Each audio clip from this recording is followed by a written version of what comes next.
மெலிசா புயல் கரையை கடந்தப்போ ஜமைக்கால பதிவான பயங்கரமான காட்சிகள் தான் இது.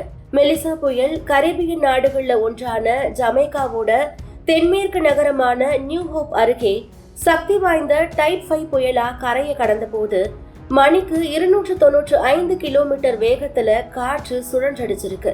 பலத்த மழை பெய்ததோட வெள்ளப்பெருக்கம் ஏற்பட்டு இருக்கு. இதனால வீடுகள், மருத்துவமனை மற்றும் பள்ளி கட்டிடங்கள் பெருமளவுல சேதமடைஞ்சிருக்கு.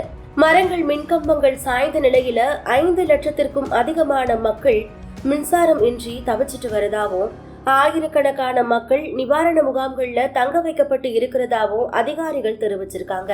தலைநகர் கிங்ஸ்டன்ல அதிக பாதிப்பு இல்லாத நிலையில மாண்டகோ விரிகுடா பகுதியில வீடுகளுடைய மேற்கூரைகள் தூக்கி வீசப்பட்டு இருக்கு. இதையும் அந்த வீடியோ காட்சிகள்ல பார்க்க முடியுது. மெலிசா புயல் தாக்குதல் பற்றிய செயற்கைக்கோள் புகைப்படங்களும் இப்போ வெளியாகி இருக்கு. தென்மேற்கு ஜமைக்காவோட சென்ட் எலிசபெத் பகுதியில வீடுகள் இடிந்து விழுந்திருக்கு. இதையடுத்து மீட்பு பணியில காவல்துறையினர் ஈடுபட்டு வராங்க. ஜமைக்காவோட மாண்டவில் என்ற பகுதியில புயல் காரணமா ஏற்பட்ட சேதங்கள் குறித்த காட்சிகள் வெளியாகி நடுக்கத்தை ஏற்படுத்தி இருக்கு.